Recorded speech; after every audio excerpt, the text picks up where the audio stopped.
Et salut tout le monde, et on va donc tout de suite enchaîner avec la vidéo du second boss Grobulus, donc de cette quatrième semaine de Nax. Euh, pour tuer ce boss, j'ai choisi Chasseur, ça m'a paru vraiment le choix le plus simple. On va voir pourquoi. Son pouvoir est assez embêtant, puisque en gros il fait 2 points de dégâts, et en fait il fait 2 points de dégâts à tout le monde de chez vous. Donc héros et créatures. Et si il vous tue une de vos créatures, il met une 2-2 en jeu. Du coup, on va absolument pas pouvoir jouer des jeux contrôle, des jeux zoo, des jeux rapides, tout ça, des jeux créatures, bêtement. Du coup, on va plutôt se pencher sur des jeux contrôle. Et comme vous voyez, je prends le jeu chasseur avec les pièges. Et vous allez voir pourquoi, puisque en fait, il se retrouve de toute manière avec des créatures. Il en joue aussi, donc en plus de faire le pouvoir qui lui coûte 0, il pose des créatures et on va tout simplement se débrouiller pour faire des gros lâchers de chiens. Et comme les créatures qui posent sont 2-2, on peut avoir l'explosive trap aussi qui est assez utile dans ce match-up. Alors bon, on voit aussi qu'il joue les épées, donc ça c'est plutôt pas mal, on va pouvoir profiter et piocher des cartes. Et donc tous les tours, vous perdez 2 points de vie, ça aussi faut pas l'oublier. Et même si on n'a rien pour gagner les points de vie avec le chasseur, on s'en sort avec les 3 mana 3-3 qui font gagner 3 points de vie. C'est pas trop le problème. Alors, donc on a des pièges. À savoir qu'il joue il joue des boosts créatures. Donc par exemple, là, il va très très souvent, quand il a une créature que vous n'en avez pas, il va très très souvent la booster. Voilà, donc on le voit là, il fait +4/+4. Là, on a un détournement qui est très avantageux.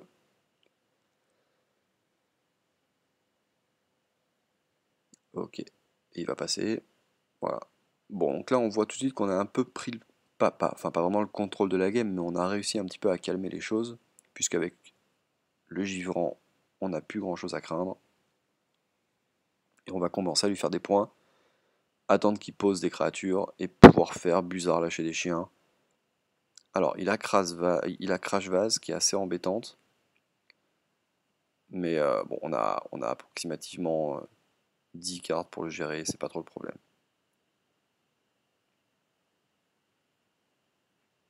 Là, c'est pas super. On va faire pouvoir et gagner 3 points de vie, je pense. Vraiment parce qu'on a rien d'autre à faire, voilà.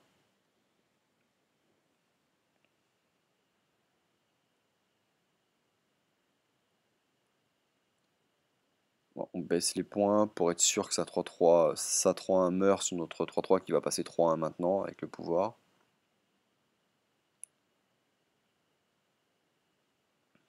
Alors donc il joue du chevalier de la mort. Ça c'est un petit peu embêtant. Parce qu'on n'a pas grand chose pour le tuer. On pioche le second givrant qui va pas nous permettre de le tuer mais qui va nous permettre de bien temporiser. Alors évidemment on attaque. On se débarrasse de la 1-2 qui va popper. Pour être sûr qu'il nous attaque avec le chevalier. Et du coup on peut faire givrant, pouvoir. Là je me souviens un petit peu de ça. Valait mieux poser l'arme je pense. Valait mieux faire arme attaquer. Même si... Ah non en fait c'est vrai on lui a remonté l'image. Non donc valait mieux faire pouvoir. Voilà et donc là, hop le givrant. Parfait.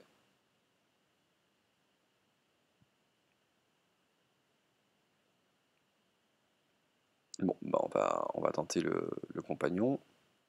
Voir un peu ce que ça donne.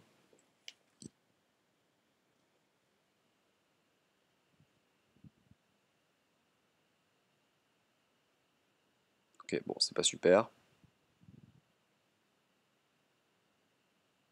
Pouvoir, arme, et on passe. Alors là, c'est pas super de faire pouvoir, enfin de faire arme, puisqu'il a la limace. Maintenant, la limace coûte 2 de plus, et c'est pas dit qu'il la rejoue direct. Voilà, il va plutôt faire il va plutôt garder son thinking process de tour en fait. On voit que c'est codé comme ça.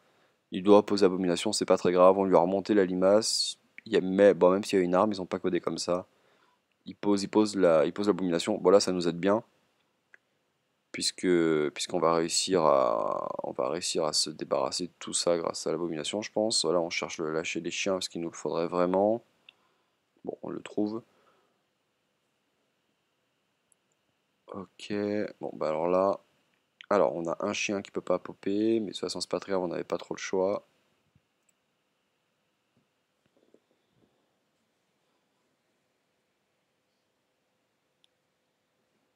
Ouais, on a vraiment énormément de solutions. Alors, si je me souviens bien, j'ai de toute manière attaqué avec le premier et le second lâcher des chiens, avec le premier et le second chien sur la 3-5 pour faire apparaître le 1-2 et ensuite tuer la 4-4 pour tout tuer.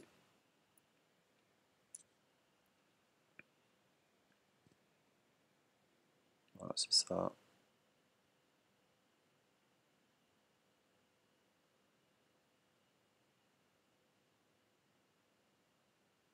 Ouais, de toute façon, il n'y a pas d'autre chose à faire. C'est pas grave, on a tout qui meurt aussi, mais on wipe tout le board. Et derrière, on peut poser, je pense, j'ai dû, ouais, j'ai attaqué comme ça pour tout clear. Et après, j'ai posé le 3 mana pour gagner 3 points de vie, je pense.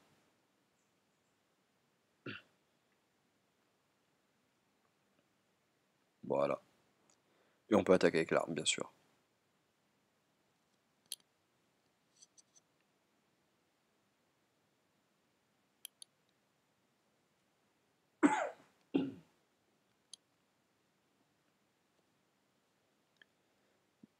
Bon, on voit derrière que ça lui calme un petit peu l'action.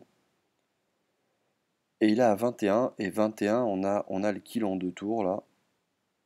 On a le kill en 2 tours. Donc il faut juste faire attention à ne pas mourir. Donc évidemment, on va mettre l'explosif en premier. Pour que quand il attaque, le 2-1 meurt. Derrière, on met le détournement comme ça. Le 4-6 attaquera le héros. Ou alors le 3-1. Bah non, le 3-1 sera plus là en fait. Donc il attaquera soit son héros, soit une créature qu'il aura posée entre temps. Et là, il faut qu'on fasse des points. Donc, je vais poser une bête. Il vaut mieux, ouais, voilà. Donc là, il faut mieux poser la bête qui va de toute façon mourir. Donc, ça ne pourra pas détourner là-dessus. On pose la bête, on fait pouvoir et on met 5 avec, avec le sort. Voilà. Kill order, pouvoir et on attaque. Et on a le kill au prochain tour. Et là, à moins qu'il pose quelque chose de vraiment extraordinaire, il va quasiment toujours attaquer avec la 2-1 ou le 4-6. Ça va trigger. Voilà, donc on n'a plus rien, c'est normal. Il attaque. Explosif en premier.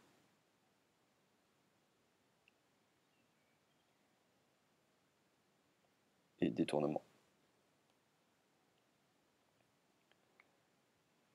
Alors, ça pouvait pas cibler les autres créatures, étant donné qu'elles ont pas de points de vie, elles sont encore là, mais ça ne peut pas les cibler. Bon, et donc là, il a rien. Donc, pareil, voilà. On voit pas eu vraiment de difficulté, il faut juste tenir au début, c'est tout. Puisque chaque point de dégâts que vous allez économiser au début, en fait, vous allez tenir plus longtemps, car les 2 points de vie qu'il fait tous les tours peuvent être très très embêtants. Mais bon, on voit qu'il y a vraiment moyen de tenir. Et bien évidemment, on va aller regarder un petit peu la liste du jeu pour vous aider un petit peu à construire ça. Il y a peut-être des cartes qu'on n'a pas vues dans la partie.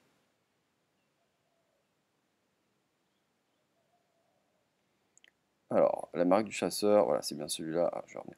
Marque du chasseur x2, un pistage, arcane shot, les loups, tous les pièges, quasiment tous les pièges, le blizzard évidemment, l'arc évidemment, compagnon, lâcher des chiens. Il est pas si différent que ça au final. Alors oui, je mets les acolytes puisque il y a peut-être moyen de piocher 2 cartes avec, puisque quand on va le poser, le tour d'après il va faire son pouvoir, on pioche une carte. Il se trouve qu'on l'a pas eu là, c'est peut-être pas obligatoire, mais ça me paraissait pas une mauvaise idée de mettre les acolytes. Je vais de la mort, un Leroy Jenkins et une grande crinière. Après, c'est le jeu assez standard. Bon, donc en tout cas, c'est largement suffisant pour battre ce second boss. Euh, donc, vous avez la liste du jeu, et bien évidemment, une fois que c'est fait, je vous invite à regarder la 3e vidéo de cette semaine pour le kill du 3e boss.